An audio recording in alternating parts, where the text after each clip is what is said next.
সম্প্রতি ছাত্র জনতার আন্দোলনে বিগত আওয়ামী লীগ সরকার ও আইনশৃঙ্খলা রক্ষাকারী বাহিনীর গুলিতে নিহতদের অনেক পরিবার বিচার চেয়ে আন্তর্জাতিক অপরাধ ট্রাইব্যুনালে অভিযোগ দায়ের করেছেন। এসব অভিযোগের তদন্ত ও বিচারে আন্তর্জাতিক অপরাধ ট্রাইব্যুনাল আইন ১৯৭৩ সময়োপযোগী করার বিষয়ে আলোচনা চলছে সরকারের ভেতরে।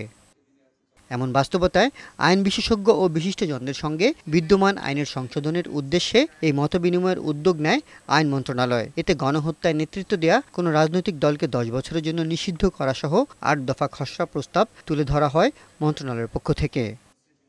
প্রস্তাবিত খসড়াকে সাধুবাদ জানিয়ে আরও কিছু যুক্ত করার প্রস্তাব করেন আলোচকদের কেউ কেউ। যে সরকারটা চলে গেছে সেই সরকারটা কথা ভাবছি না। একটা আইন মানে অনেক দীর্ঘ সময়ের ব্যাপার। এমন কোন দল কখনো আসতে পারে যারা ক্ষমতায় থেকে এমন কিছু করলো যাদেরকে ফরএভার ব্যান করার মতো পরিস্থিতি হতে পারে।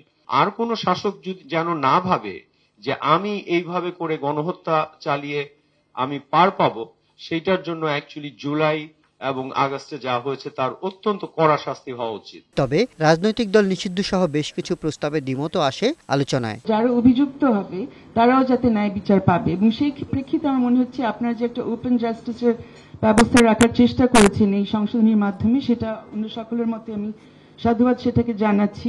ভিকটিমের পরিবারের পক্ষ থেকে যদি লয়ার নিয়োগ করার সুযোগ রাখা হয়, I think justice will be ensured to the victims families. অনুষ্ঠানে 4টি অপরাধ নিয়ে নিজের ভাবনার কথা জানান নির্বাচন কমিশন সংস্কার বিষয়ক কমিশনের প্রধান। যারা ওই যে এই কথা বলেছে যে নির্বাচন করাই তাদের দায়িত্ব, যেন একটা পোস্ট অফিস, কিন্তু এর মাধ্যমে যে আমাদের গণতান্ত্রিক ব্যবস্থা যে আমাদের শক্তিশালী হচ্ছে না, কার্যকর হচ্ছে না, ওই উদ্দেশ্য প্রণোদিত হয়ে এই সকল বক্তব্য দিয়েছে যারা আমাদের গণতান্ত্রিক ব্যবস্থাকে, আমাদের সংবিধানের মৌলিক কাঠামোকে ধ্বংস করেছে।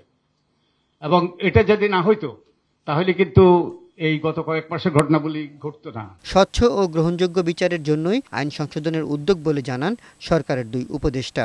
আইনটা আপনাদের সবার মতামত নিয়ে যেহেতু এটা পাবলিক করে দেওয়া হবে, যেন সাধারণ মানুষ, বাংলাদেশের জনগণ এটার মধ্যে মতামত দিতে পারেন, সেইভাবে করে এটাকে আমরা নিয়ে আসতে চাই।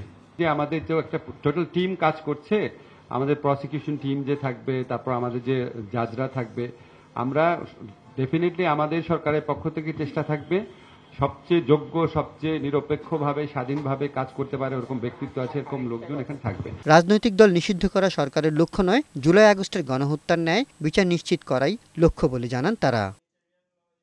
এস এম সুমন, বৈশাখী সংবাদ, ঢাকা।